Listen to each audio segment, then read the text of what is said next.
श्रीविष्णुसहस्रनामस्तोत्रम्। शुक्लाम्बरधरं विष्णुं शशिवर्णं चतुर्भुजं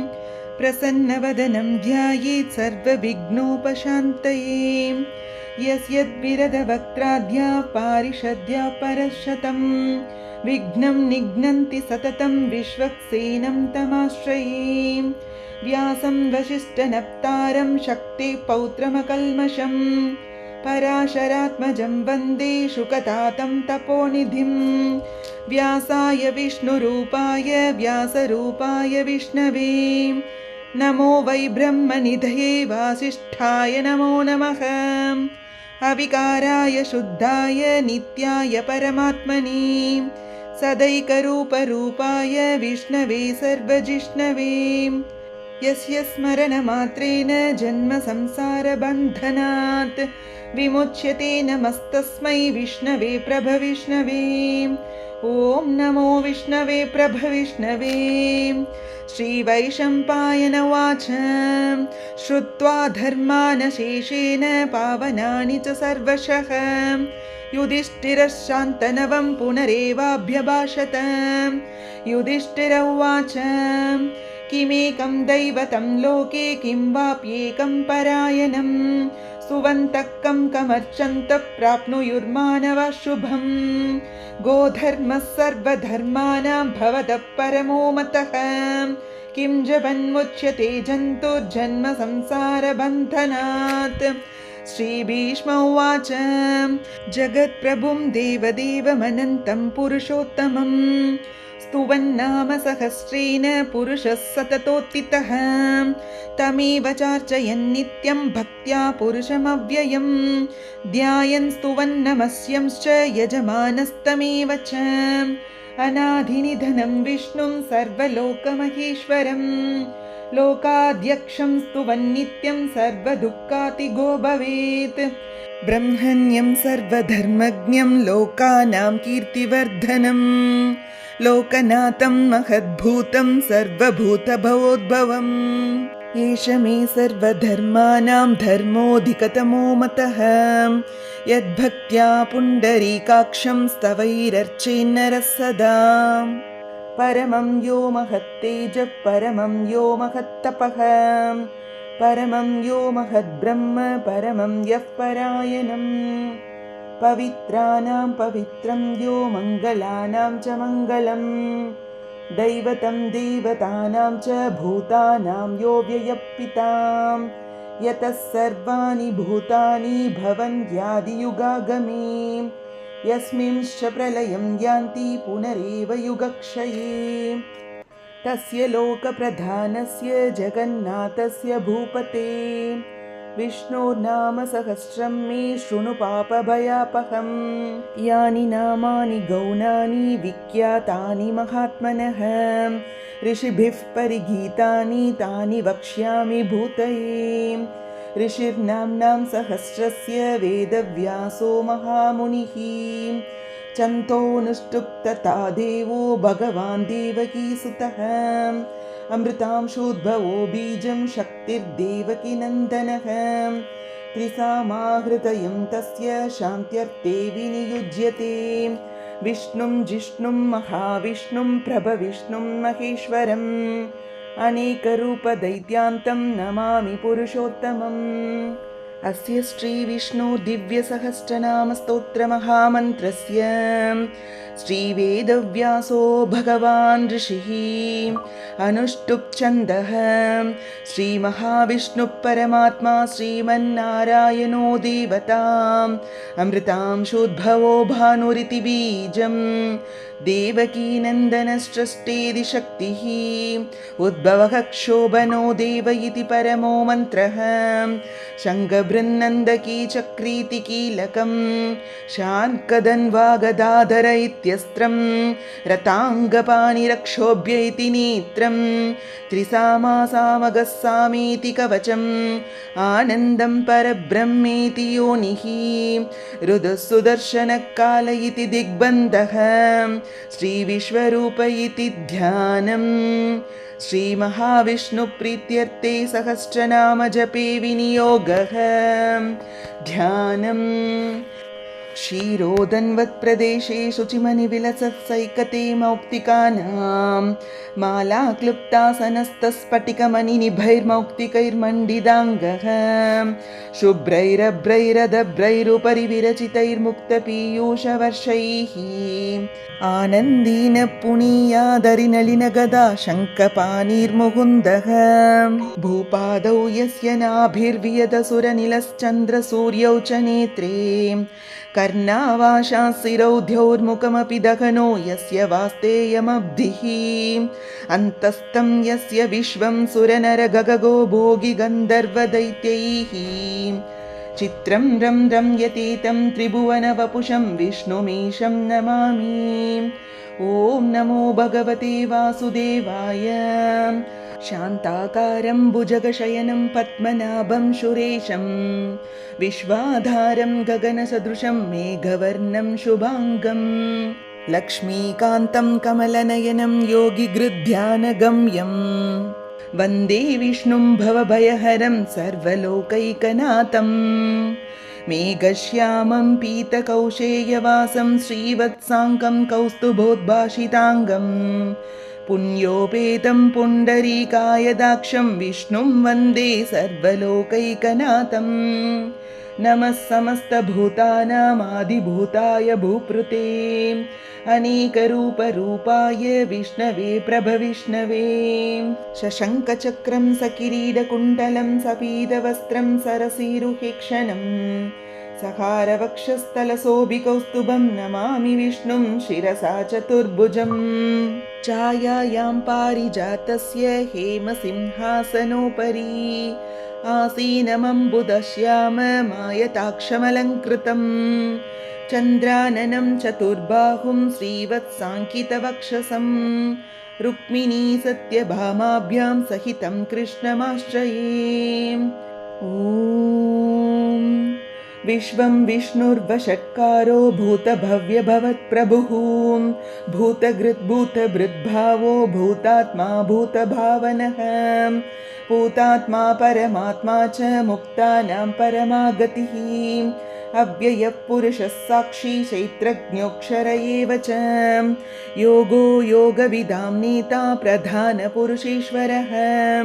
नारसिंहवपुः श्रीमान् केशवः पुरुषोत्तमः सर्वशिवस्तानुर्भूतादिर्निधिरव्ययः सम्भवो भावनो भर्ता प्रभवः प्रभुरीश्वरः स्वयंभू शम्भुरादित्यः पुष्कराक्षो महास्वनः अनादिनिधनो धाता विधाता दादुरुत्तमः अप्रमेयो हृषीकेशः पद्मनाभोऽमरप्रभुः विश्वकर्मा मनुस्त्वष्टास्तविष्टस्तविरो ध्रुवः अग्राह्यः शाश्वतः कृष्णो लोहिताक्षप्रतर्धनः प्रभूतस्त्रिककुब्धाम पवित्रं मङ्गलं परम् ईशानः प्राणदः प्राणो ज्येष्ठश्रेष्ठः प्रजापतिः हिरण्यगर्भो भूगर्भो माधवो मधुसूदनः ईश्वरो विक्रमी धन्वी मेधावी विक्रमक्रमः अनुत्तमो दुराधर्षः कृतज्ञः कृतिरात्मवान् सुरेशः शरणं शर्म विश्वरेता प्रजाभवः अहः संवत्सरो व्यालः प्रत्ययः सर्वदर्शनः अजः सर्वेश्वरः सिद्धः सिद्धिः सर्वादिरच्युतः वृषा कपिरमेयात्मा सर्वयोगविनिश्रुतः वसुर्वसुमनः सत्यः समात्मा संमितः समः अमोघः पुण्डरीकाक्षो वृषकर्मा वृषाकृतिः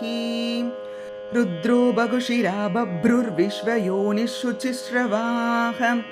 अमृतः शाश्वतस्थाणुर्वरारोहो महातपाः सर्वगः सर्वविद्भानुर्विश्वक्सेनो जनार्दनः वेदो वेदविदव्यङ्गो वेदाङ्गो वेदवित्कविः लोकाध्यक्षः सुराध्यक्षो धर्माध्यक्षः कृताकृतः चतुरात्मा चतुर्व्यूहश्चतुर्धंश्रश्चतुर्भुजः भ्राजिष्णुर्भोजनं भोक्ता सहिष्णुर्जगदाद्विजः अनघो विजयो जेता विश्वयोनिः पुनर्वसुः उपेन्द्रो वामनः प्रांशुरमोघः शुचिरुजितः अतीन्द्रः सङ्क्रहः सर्गो धृतात्मा नियमो यमः वेद्यो वैद्यः सदा योगी वीरः माधवो मधुः अतीन्द्रियो महामायो महोत्साहो महाबलः महाबुद्धिर्महावीर्यो महाशक्तिर्महाद्युतिः अनिर्देश्य वपुश्रीमानमेयात्मा महादृदृक् महेश्वासो महीभर्ता श्रीनिवासः सताङ्गतिः अनिरुद्धः सुरानन्दो गोविन्दो गोविदाम्बतिः मरीचिर्दमनोहंसः सुपर्णो भुजगोत्तमः हिरण्यनाभः सुतपा पद्मनाभः प्रजापतिः अमृत्युः सर्वदृक्सिंहः सन्धाता सन्धिमां स्थिरः अजो दुर्मर्शनः शास्ता विश्रुतात्मा सुरारिहां गुरुर्गुरुतमो धाम सत्यः सत्यपराक्रमः निमिषो निमिषस्क्रग्वी वाचस्पतिरुदारधीः अग्रनीर्ग्रामणी श्रीमान् न्यायो नेता समीरनः सहस्रमूर्धा विश्वात्मा सहस्राक्षः सहस्रपात् आवर्तनो निवृत्तात्मा संवृतः सम्प्रमर्दनः अहः संवर्तको वह्निरनिलोधरनीधरः सुप्रसादः प्रसन्नात्मा विश्वदृक् विश्वभुक् विभुः सत्कर्ता सत्कृतः साधुर्जह्नुर्नारायणो नरः असङ्ख्येयो प्रमेयात्मा विशिष्टः शिष्टकृच्छुचिः सिद्धार्थः सिद्धसङ्कल्पः सिद्धितः सिद्धिसाधनः वृषाही वृषभो विष्णुर्वृषपर्वा वृषोधरः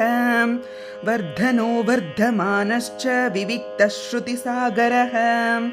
सुभुजो दुर्धरो वाग्मी महेन्द्रो वसुदो वसुः नैकरूपो बृहद्रूपः शिपिविष्टः प्रकाशनः ओजस्तेजोत्युतिधरः प्रकाशात्मा प्रतापनः रुद्धस्पष्टाक्षरौ मन्त्रः सन्त्रांशुर्भास्करद्युतिः अमृतांशुद्भवो भानुः शशबिन्दुः सुरेश्वरः औषधं जगतः सेतुः सत्यधर्मपराक्रमः भूतभव्यभवन्नाथः पवनः पावनो नलः कामः कामकृत्कान्तः कामः कामप्रतप्रभुः युगादिगृद्युगावर्तो नैकमायो महाशनः अदृश्यो व्यक्तरूपश्च सहस्रजितनन्दजित् इष्टो विशिष्टः शिष्टेष्टः शिखण्डी नहुषो वृषः क्रोधः क्रोधकृत्कर्ता विश्वबाहुर्महीधरः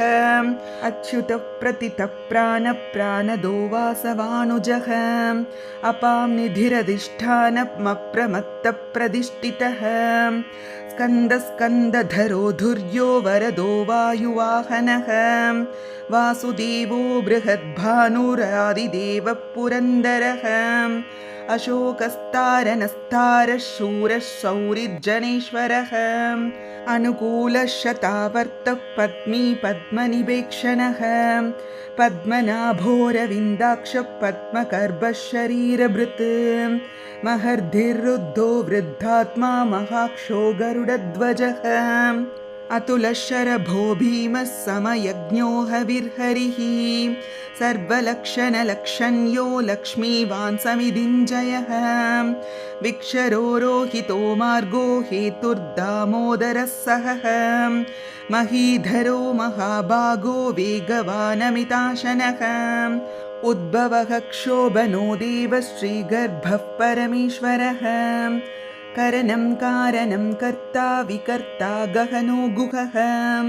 व्यवसायो व्यवस्थानः संस्थानस्थानधो ध्रुवः परर्दिः परमस्पष्टस्तुष्टः पुष्टः शुभेक्षणः रामो विरामो विरतो मार्गो नेयो नयोनयः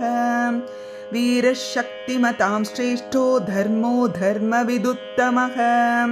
वैकुण्ठः पुरुषः प्राणदः प्रणवपृथुः हिरण्यगर्भः शत्रुघ्नो व्याप्तो वायुरधोक्षजः ऋदुः सुदर्शनः कालः परमेष्टि परिग्रहः उग्रः संवत्सरो दक्षो विश्रामो विश्वदक्षिणः विस्तारस्थावरस्थानुप्रमाणं बीजमव्ययम् अर्थो नर्थो महाकोशो महाभोगो महाधनः अनिर्विन्नस्तविष्ठो भूर्धर्मयूभो महामकः नक्षत्रनेमिर्नक्षत्री शमः क्षामः समीहनः यज्ञयज्ञो मगेज्यश्च क्रतुः सत्रं सताङ्गतिः सर्वदर्शी विमुक्तात्मा सर्वज्ञो ज्ञानमुत्तमम् सुव्रतः सुमुखः सूक्ष्मः सुघोषः सुकतः सुकृत् मनोहरोजितक्रोधो वीरबाहुर्विदारणः स्वापनस्ववशो व्यापी नैकात्मा नैककर्मकृत् वत्सरो वत्सलो वत्सी रत्नगर्भो धनीश्वरः धर्मगुप्धर्मगृद्धर्मी सदसक्षरमक्षरम् अविज्ञाता सहस्रांशुर्विधाता कृतलक्षणः कभस्तिनेमि सत्त्वस्थः सिंहो भूतमहेश्वरः आदिदेवो महादेवो देवेशो देवभृद्गुरुः उत्तरो गोपतिर्गोप्ता ज्ञानगम्यः पुरातनः शरीरभूतभृद्भोक्ता कबीन्द्रो भूरिदक्षिणः सोमपोमृतपः सोमः पुरुजित्पुरुसत्तमः विनयोजयः सत्यसन्धो दाशार्हः सात्वतां पतिः जीवो विनयिता साक्षी मुहुन्दोमितविक्रमः अम्भोनिधिरनन्तात्मा महोदधिशयोऽन्तकः अजो महार्हः स्वाभाव्यो जितामित्रप्रमोदनः आनन्दो नन्दनो नन्दः सत्यधर्मात्रिविक्रमः महर्षिः कपिलाचार्य कृतज्ञो मेदिनीपतिः त्रिपदस्त्रिदशाध्यक्षो महाशृङ्गकृतान्तकृत् महावराहो गोविन्दः सुषेणः कनकाङ्गदी गुह्यो कबीरो गहनो गुप्तश्चक्रगदाधरः वेदास्वाङ्गोजितः कृष्णो दृढः सङ्कर्षणोच्युतः वरुणो वारुणो वृक्षः पुष्कराक्षो महामनाः भगवान् भगहानन्दी वनमाली हलायुधः आदित्यो ज्योतिरादित्यः सहिष्णुर्गतिसत्तमः सुधन्वा कण्डपरशुर्दारुणो द्रविणप्रदः दिवस्पृक् सर्वदृक्व्यासो वाचस्पतिरयोनिजः त्रिसामासामगः साम निर्वाणं भेषजम्बिषक् सन्न्यासकृच्चमशान्तो निष्ठा शान्तिपरायणम् शुभाङ्गः शान्तिदष्ट्रष्टा कुमुदः कुवलेशयः गोहितो गोपतिर्गोप्ता वृषभाक्षो वृषप्रियः अनिवर्ती निवृत्तात्मा संक्षेप्ता क्षेमकृच्चिवः श्रीवत्सवक्षा श्रीवास श्रीपतिः श्रीमताम्बरः श्रीधश्रीश श्रीनिवास श्रीनिधि श्रीविभावनः श्रीधर श्रीकर श्रेय श्रीमालोकत्रयाश्रयः स्वक्षस्वङ्गशतानन्दो नन्दिर्ज्योतिर्गणेश्वरः विजितात्मा विधेयात्मा सत्कीर्तिश्चिन्न संशयः उदीर्णः सर्वतश्चक्षुरणीशः शाश्वतिस्थिरः भूषयो भूषणो भूतिर्विशोकः शोकनाशनः अर्चिस्मानर्चितः कुम्भो विशुदात्मा विशोधनः अनिरुद्धो प्रतिरतः प्रद्युम्नोमितविक्रमः कालनेमी निहावीरः शौरिः शूरजनेश्वरः त्रिलोकात्मा त्रिलोकेशः केशवः केशिहा हरिः कामदेवः कामपालः कामी कान्तकृतागमः अनिर्देश्यवपुर्विष्णुर्वीरोऽनन्तो धनञ्जयः ब्रह्मण्यो ब्रह्मकृद् ब्रह्मा ब्रह्म ब्रह्मविवर्धनः ब्रह्मविद्ब्राह्मणो ब्रह्मी ब्रह्मज्ञो ब्राह्मणप्रियः महाक्रमो महाकर्मा महातेजा महोरगः महाक्रतुर्महायज्वा महायज्ञो महाहविः स्तव्यस्तवप्रियस्तोत्रं स्तुतिस्तोतारणप्रियः पूर्णः पूरयिता पुण्यः पुण्यकीर्तिरनामयः मनोजवस्तीर्थकरो वसुरेता वसुप्रदः वसुप्रदो वासुदेवो वसुर्वसुमनाहविः सद्गतिः सत्कृतिः सत्ता सद्भूतिः सत्परायणः शूरसेनो यदुश्रेष्ठः सन्निवासः सुयामुनः भूतावासो वासुदेवः सर्वासु निलयो नलः दर्भः दर्भतो दृप्तो दुर्धरोतापराजितः विश्वमूर्तिर्महामूर्तिर्दीप्तमूर्तिरमूर्तिमान् अनेकमूर्तिरव्यक्तः शतमूर्तिः एकोनैकः स वक्कः किं यत्तत्पदमनुत्तमम् लोकबन्धुर्लोकनाथो माधवो भक्तवत्सलः सुवर्णवर्णो हेमाङ्गो वराङ्गश्चन्दनाङ्गदी वीरः विषमः शून्यो घृताशीरचलश्चलः अमानीमानदो मान्यो लोकस्वामी त्रिलोकदृक् सुमेधामेधजो धन्यः सत्यमेधादरादरः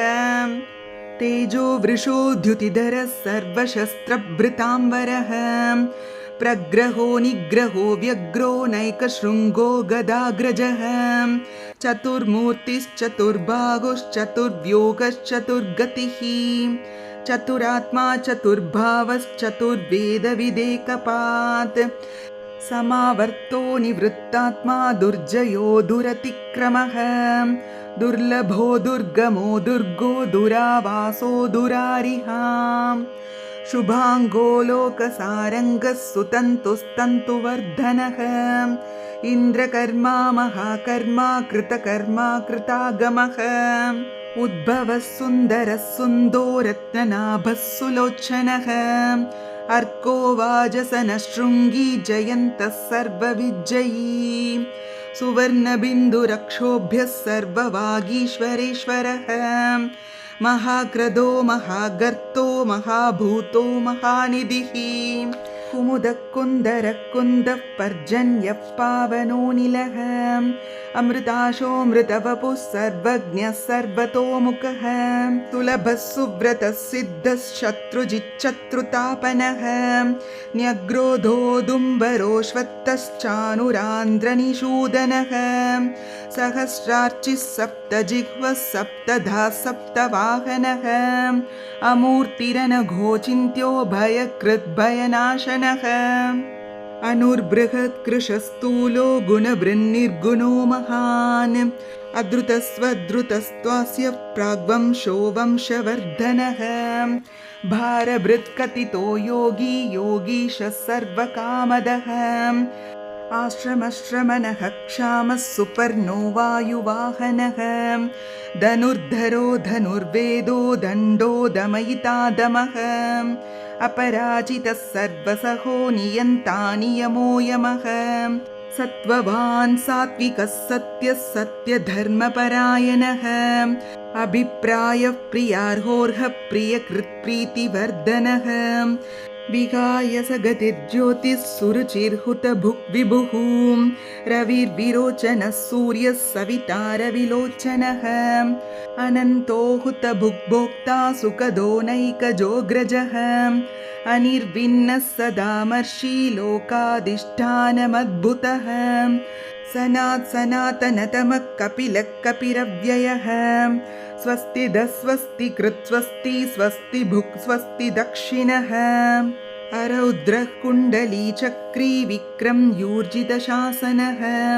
शब्दादिकः शब्दशकः शिशिरः शर्वरीकरः अक्रूरः पेशलो दक्षो दक्षिणः क्षमिनाम्बरः विद्वत्तमो वीतभयः पुण्यश्रवणकीर्तनः उत्तारणो दुष्कृतिः पुण्यो दुःस्वप्ननाशनः वीरः रक्षणः सन्तो जीवनः पर्यवस्थितः अनन्तरूपो नन्दश्रीजितमन्युर्भयापहः चतुरष्ट्रो कबीरात्मा विदिशो व्यादिशो दिशः अनादिर्भूर्भुवो लक्ष्मी सुवीरो रुचिराङ्गदः जननो जनजन्मादिर्भीमो भीमपराक्रमः आधारनिलयो धाता पुष्पहासप्रजागरः ऊर्ध्वगः सत्पथाचारः प्राणदः प्रणवः पनः प्रमाणं प्राणनिलयः प्राणभृत् प्राणजीवनः तत्त्वं तत्त्वविदेकात्मा जन्म मृत्युजरादिगः भूर्भुवस्वस्तुरस्तारः सविता प्रपितामहः यज्ञो यज्ञपतिर्यज्ञा यज्ञाङ्गो यज्ञवाहनः यज्ञभृद्यज्ञकृद्यज्ञी यज्ञभुग्यज्ञसाधनः यज्ञान्तकृत् यज्ञगुह्यमन्नमन्नाद एव च आत्मयोनि स्वयं जातो वैखानः सामगायनः देवकीनन्दनस्रष्टा क्षितीशः पापनाशनः शङ्खबृन्नन्दकी चक्री शाङ्खधन्वागदाधरः रथाङ्गपाणिरक्षोभ्यः सर्वप्रकरणायुधः श्रीसर्वप्रकरणायुध ॐ नम इति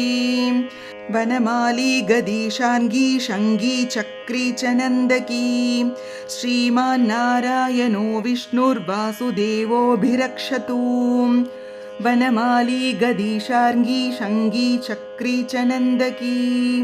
श्रीमान्नारायणो विष्णुर्वासुदेवोऽभिरक्षतु वनमाली गदीशार्ङ्गी शङ्गी चक्री च नन्दकी श्रीमान्नारायणो विष्णुर्वासुदेवोऽभिरक्षतु श्रीवासुदेवोऽभिरक्षतु ॐ नम इतीदं कीर्तनीयस्य केशवस्य महात्मनः नाम्नां सहस्रं दिव्यानामशेषेण प्रकीर्तितं य इदं शृणुयात् नित्यं यश्चापि परिकीर्तयेत् नाशुभं प्राप्नुयात् किञ्चित् सोमुत्रेह च मानवः वेदान्तको ब्राह्मणः स्यात् क्षत्रियो विजयी भवेत् वैश्यो धनसंवृतः स्यात् शूद्रः सुखमवाप्नुयात्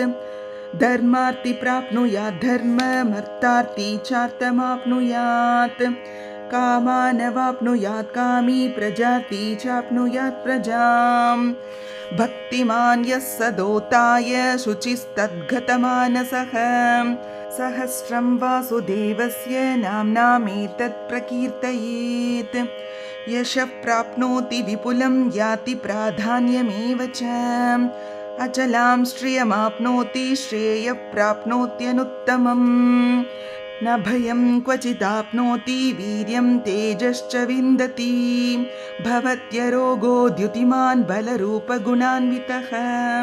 रोगार्तो मुच्यते रोगात् बद्धो मुच्येत बन्धनात् भयान् मुच्येत भीतस्तु मुच्येतापन्न आपदः दुर्गान् यतितरत्याशु पुरुषः पुरुषोत्तमम् स्तुवन्नाम सहस्रेण नित्यं भक्तिसमन्वितः वासुदेवाश्रयो मर्त्यो वासुदेवपरायणः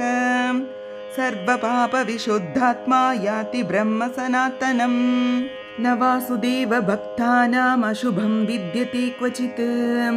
जन्म मृत्युजरा व्याधि भयं नैवोपजायते इमं स्तवमधीयानः श्रद्धा भक्तिसमन्वितः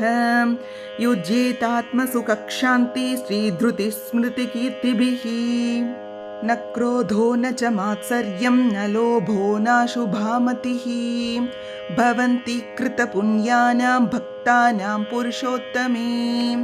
द्यौसचन्द्रार्कनक्षत्राकं दिशो भूर्महोदधिः वासुदेवस्य वीर्येण विधृतानि महात्मनः ससुरासुरगन्धर्वं सयक्षोरगराक्षसम् जगद्वसे वर्ततेदं कृष्णस्य सचराचरम् इन्द्रियाणि मनोबुद्धिः सत्त्वं तेजोबलं धृतिः वासुदेवात्मकान्याहुः क्षेत्रं क्षेत्रज्ञ एव च सर्वागमानामाचारः प्रथमं परिकल्पिते आचारप्रभवो धर्मो धर्मस्य प्रभुरच्युतः ऋषयः पितरो देवा महाभूतानि धातवः जङ्गमाजङ्गमं चेदं जगन्नारायणोद्भवम् योगो ज्ञानं तथा साङ्ख्यं विद्या शिल्पाधिकर्म च वेदाशास्त्राणि विज्ञानम् एतत् सर्वं जनार्दनात् एको विष्णुर्महद्भूतं पृथग्भूतान्यनेकशः त्रिलोकान् व्याप्य भूतात्मा भुङ्क्ते विश्वभुगव्ययः इमं स्तवं भगवतो विष्णोर्व्यासेन कीर्तितं पठेद्य इच्छेत् पुरुषश्रेयः प्राप्तुं सुखानि च विश्वेश्वरमजं देवं जगदप्रभुमव्ययं भजन्ति ये पुष्कराक्षं न ते यान्ति पराभवम् न ते यान्ति पराभवम् ॐ नमः इति। अर्जुन उवाच पद्मपत्रविशालाक्ष पद्मनाभसुरोत्तम भक्तानामनुरक्तानां त्राता भव जनार्दन। श्रीभगवानुवाच यो मां नाम सहस्रेण स्तोतुमिच्छति पाण्डव सोऽहमेकेन श्लोकेन स्तुत एव न संशयः स्तुत एव न संशय ॐ नमः इति। व्यास उवाच वासनाद्वासुदेवस्य वासितं भुवनत्रयं सर्वभूतनिवासोऽसि वासुदेव नमोऽस्तु ते। श्रीवासुदेव नमोऽस्तु ते ॐ नमः इति। पार्वत्युवाच केनोपायेन लघुना विष्णोर्नाम सहस्रकं पठ्यते पण्डितैर्नित्यं श्रोतुमिच्छाम्यहं प्रभो। ईश्वर उवाच श्रीराम राम रामेति रमे रामे मनोरमे सहस्रनाम तत्तुल्यं रामनाम वरानने। श्रीराम राम रामेति रमे रामे मनोरमे सहस्रनाम तत्तुल्यं रामनाम वरानने। श्रीराम राम रामेति रमे रामे मनोरमे सहस्रनाम तत्तुल्यं रामनाम वरानने। श्रीराम नाम वरानन ॐ नमः इति। ब्रह्मोवाच नमोऽस्त्वनन्ताय सहस्रमूर्तये सहस्रपादाशिशिरोरुबाहवे सहस्रनाम्ने पुरुषाय शाश्वते सहस्रकोटियुगधारिणे नमः सहस्रकोटियुगधारिणे नमः ॐ नमः इति। संजय उवाच यत्र योगीश्वरः कृष्णो यत्र पार्थो धनुर्धरः तत्र श्रीर्विजयो भूतिर्ध्रुवा नीतिर्मतिर्मम। श्रीभगवानुवाच अनन्याश्चिन्तयन्तो मां ये जनाः पर्युपासते तेषां नित्याभियुक्तानां योगक्षेमं वहाम्यहम्। परित्राणाय साधूनां विनाशाय च दुष्कृतां धर्मसंस्थापनार्थाय सम्भवामि युगे युगे। आर्ता विषण्णाः शिथिलाश्च भीता घोरेषु च व्याधिषु वर्तमानाः संकीर्त्य नारायण शब्दमात्रं विमुक्तदुःखाः सुखिनो भवन्तु। कायेन वाचा मनसेन्द्रियैर्वा बुद्ध्यात्मना वा प्रकृते स्वभावात् करोमि यद्यत् सकलं परस्मै नारायणायेति समर्पयामि।